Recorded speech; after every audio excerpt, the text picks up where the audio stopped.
Hi friends, Tirumala యాత్రలో భాగంగా day 3లో మేము తిరుమల శ్రీ వెంకటేశ్వర స్వామివారి దర్శనానికి తిరుపతి బస్ స్టాండ్ నుండి బయలుదేరాం. ఈ తిరుపతి బస్ స్టాండ్ నుండి మనకి ఏసీ బస్సులు కూడా అవైలబుల్ లో ఉంటాయి. సో ఎవరైనా ఏసీ బస్సులో వెళ్ళాలనుకుంటే మీరు మనకి సాధారణ బస్సుల కంటే ఈ ఏసీ బస్సులో ఒక 20 రూపీస్ మాత్రమే ఎక్స్ట్రా ఉంటాయి. సో మీరు హాయిగా అయితే తిరుమల కొండపైకి ఏసీ బస్సులో వెళ్ళవచ్చు. అలాగే బస్సులో సిట్టింగ్ కూడా చాలా కంఫర్టబుల్ గా ఉంటుంది. ముఖ్యంగా వేసవి కాలం అలాంటి టైంలో అయితే ఈ బస్సులో ప్రయాణం చాలా బాగుంటుంది. బట్ బస్సు ఎక్కడానికి ముందే మీరైతే టికెట్ తీసుకోవాల్సిన అవసరం లేదు. మీరు ఘాట్ రోడ్ లోకి వెళ్తున్నప్పుడు మీకు left side Balaji bus stand కనబడుతుంది. ఇక్కడ బస్సు అయితే ఆపుతారు. ఇక్కడ ఆపిన తర్వాత మీరు అక్కడ బస్ స్టాండ్ లో అయితే టికెట్ తీసుకోవాల్సి ఉంటుంది. అలాగే మీరు వెళ్ళడానికి రావడానికి ఒకేసారి అయితే టికెట్ తీసుకోవచ్చు. టికెట్ ప్రైస్ 110 రూపీస్ మాత్రమే. వెళ్లి రావడానికి అయితే 200 రూపీస్ తీసుకుంటారు. అదే చిన్నపిల్లలకి అయితే టికెట్ ప్రైస్ 70 రూపీస్ మాత్రమే. ఈ ఏసీ బస్ లో ప్రయాణం చేస్తూ ఘాట్ రోడ్ కి రెండు వైపులా కనబడే ప్రకృతి అందాలు చూడడానికి చాలా బాగుంటాయి. ఇప్పుడైతే మనం తిరుమల వెళ్ళడానికి ఇన్ని సదుపాయాలు ఉన్నాయి, కానీ ఒకప్పుడైతే ఎద్దుల బండ్లు గుర్ర బండ్లు తిరిగేవట. నెమ్మదిగా దేవస్థానమే తిరుమల టు తిరుపతి మధ్య 2 బస్సులను ప్రారంభించింది. బస్సుల సంఖ్య పెంచుకుంటూ పోవడంతో సౌకర్యాలు కూడా అలా పెరిగాయి. ఇప్పుడు మీరు చూస్తుందే బాలాజీ బస్ స్టాండ్. ఇక్కడే బస్సులు ఆపుతారు. ఇక్కడ మీరు దిగి టికెట్స్ తీసుకోవాల్సిన అవసరం ఉంటుంది. ఇక్కడ టికెట్స్ తీసుకున్న తర్వాత మళ్ళీ మా బస్సు అయితే స్టార్ట్ అయింది. ఇది దాటి కొంచెం ముందు వెళ్ళగానే మనకి గరుడ స్టాట్యూ కనబడుతుంది. అలిపిరి సర్కిల్ దగ్గర మనం ఈ విగ్రహాన్ని చూడవచ్చు. ఇక్కడ నుంచి కొంచెం ముందుకు వెళ్తే సప్తగిరి చెక్ పాయింట్ వస్తుంది. ఇక్కడ మనతో తీసుకువెళ్లే లగేజ్ ని అలాగే మనల్ని కూడా చెక్ చేస్తారు.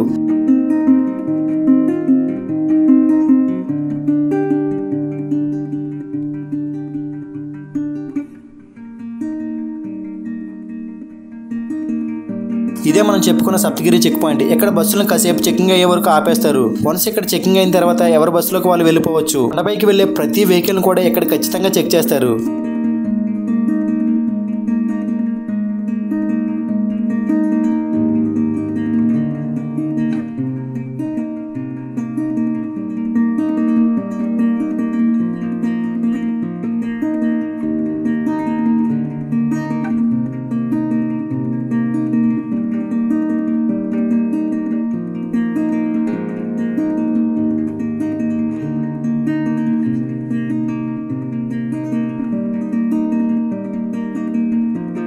ఇక్కడ మా చెకింగ్ అయిపోగానే మా బస్సులోకి మేము వెళ్ళి కూర్చున్నాం. వెంటనే బస్ స్టార్ట్ అయింది. ఇక్కడ నుంచే మనకి తిరుమల అసలైన అందాలు కనబడతాయి. తిరుమలకు వచ్చిన భక్తులే మళ్ళీ ఎందుకు వస్తారంటే మొదటగా ఆ వెంకటేశ్వర స్వామిని దర్శించుకోవడానికి, అలాగే ఆ స్వామివారు వెలిసిన ఈ కొండపై ఉన్న ప్రకృతి అందాలు చూడడానికి. నిజంగా ఈ ఘాట్ రోడ్ పై జర్నీ ఎంత బాగుంటుందంటే చూడడానికి 2 కళ్ళు చాలవు. తిరుమల కొండలు శేషాచలం కొండల్లో భాగంగా ఉన్నాయి. పురాణాల ప్రకారం 7 కొండల్లో వెంకటేశ్వర స్వామి స్వయంగా అక్కడ వెలిశారని చెబుతుంటారు. తిరుమలకు 1500 ఏళ్ల పైగా చరిత్ర ఉందని చెబుతుంటారు. మొట్టమొదటిగా వైకాసన అర్చకుడు గోపీనాథ్ దీక్షితులు స్వామివారి మూర్తిని స్వామి పుష్కరిణి చెంత చింత చెట్టు కింద చీమల పుట్టలో గుర్తించారని చర్చించుకుంటారు. శ్రీవారి మూర్తిని ప్రస్తుతం ఉన్న ప్రదేశంలో ప్రతిష్ఠించి అర్చించినట్లు పురాణాలు చెబుతున్నాయి. తిరుమల శ్రీవారి ఆలయం 7 కొండలపై ఉంది. ప్రధాన దేవతను సప్తగిరీషుడు, 7 కొండల దేవుడు అని కూడా పిలుస్తారు. ఈ 7 కొండలు ఆదిశేషుని యొక్క 7 తలను సూచిస్తాయని నమ్ముతారు. మొదటి కొండ వృషభాద్రి, దీన్నే నందికొండ శివుని వాహనం విష్ణు అవతారం అంటారు. రెండవది అంజనాద్రి, హనుమంతుని కొండగా పేరు ఉంది. మూడోది నీలాద్రి, నీలాదేవి కొండ అని చెబుతారు. తర్వాతది గరుడాద్రి లేదా గరుడాచలం, దీన్నే గరుడ కొండ అని అంటారు. దీనికి విష్ణు వాహనంగా పేరు.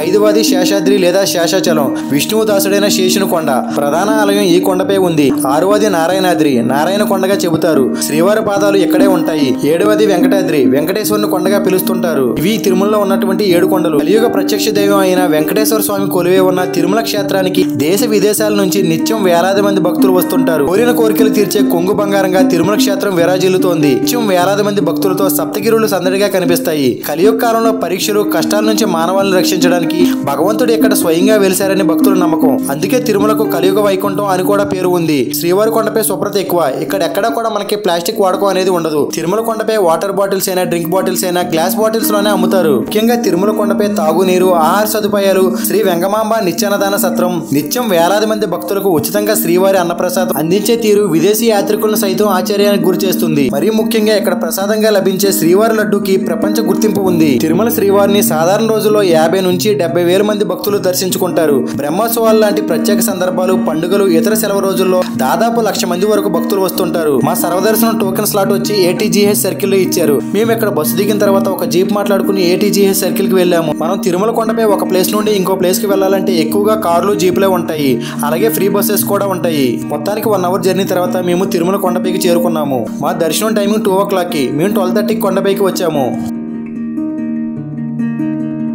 ఇదే మా సర్వదర్శనం టోకెన్లు ఇచ్చినటువంటి స్లాట్ ATGS సర్కిల్. ఎక్కడి నుంచే మేము స్వామివారి దర్శనానికి ప్రారంభమయ్యాము. టోకెన్లు ఇచ్చిన మా దర్శనం టైమింగ్ 2 o'clock కి. మేము ఎగ్జాక్ట్ గా 1 o'clock కి లోపలికి వచ్చాము. బట్ అప్పటికే లైన్ లో మా తర్వాత టోకెన్ టైం వాళ్ళు కూడా ఉన్నారు.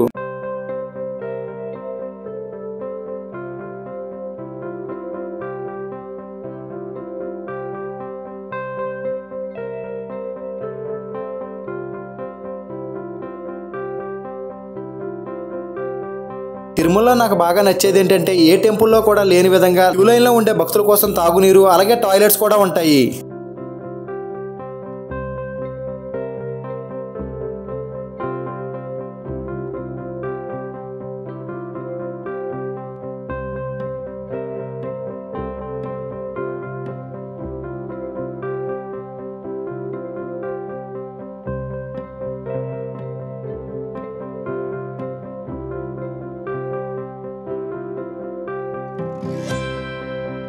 కంపార్ట్మెంట్ లోకి వెళ్లే ముందు మమ్మల్ని ఇక్కడ కొంతసేపు ఆపేశారు. ఇక్కడ నుంచి కొంచెం ముందుకు వెళ్ళాక సెల్ ఫోన్ భద్రపరిచే ప్లేస్ వస్తుంది. ఇక్కడ మన దగ్గర మొబైల్స్ తీసుకుని ఒక టోకెన్ ఇస్తారు. అలా ఆఫ్టర్నూన్ 1 o'clock లైన్ లోకి వెళ్ళిన మేము రాత్రి 9 గంటలకి దర్శనం ముగించుకుని బయటకు వచ్చాము. మనం ఎంత సమయం ఆ స్వామివారి దర్శనానికి ఎదురు చూసినా సరే ఆ స్వామివారిని చూసిన ఆ 2 క్షణాల్లో మనం పడిన కష్టం మొత్తాన్ని మర్చిపోతాం.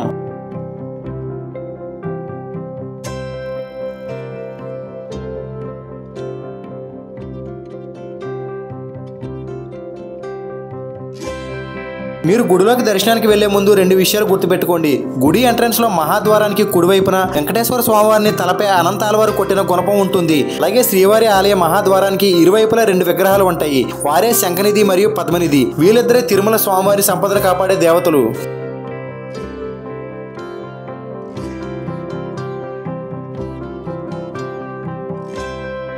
మొత్తానికి తిరుమలలో ఆ వెంకటేశ్వర స్వామి యొక్క దర్శనం మాకు చాలా బాగా జరిగింది. స్వామివారిని చూసిన ఆనందంలో మళ్ళీ మేము తిరిగి తిరుపతికి బయలుదేరాం. అక్కడి నుంచి అరుణాచలం బయలుదేరాం.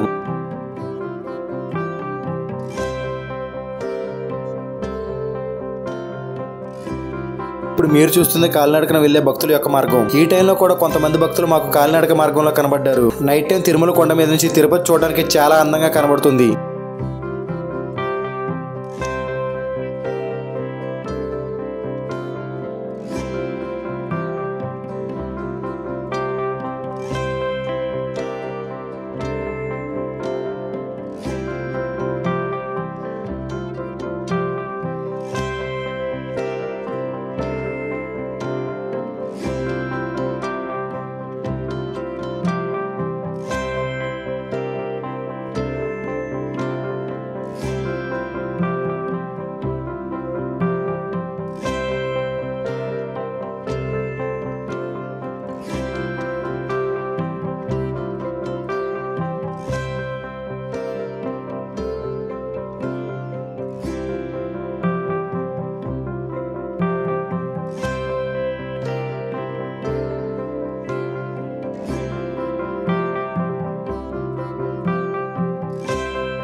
తిరుపతిలో బస్ దిగిన తర్వాత మళ్ళీ మేము మా రూమ్ కి చేరుకున్నాం. అక్కడి నుంచి మేము మళ్ళీ మా రూమ్ కి వెళ్లి మా రూమ్ లో ఉన్న లగేజ్ తీసుకుని తిరుపతి బస్ స్టాండ్ కి వచ్చాం. మేము వచ్చేటప్పటికి తిరువన్నమలై వెళ్లే బస్సు రెడీగా ఉంది. ఆ బస్ ఎక్కి ఆల్మోస్ట్ 5 hours జర్నీ చేసిన తర్వాత మేము తిరువన్నమలై చేరుకున్నాం. నెక్స్ట్ వీడియోలో మనం అరుణాచలం టెంపుల్ కి అలాగే గిరి ప్రదక్షిణకి సంబంధించిన విశేషాలు చూసేద్దాం. సో మన ఛానల్ ఎవరైనా సబ్స్క్రైబ్ చేసుకోకపోతే ఛానల్ సబ్స్క్రైబ్ చేసుకోండి. Thank you so much and bye.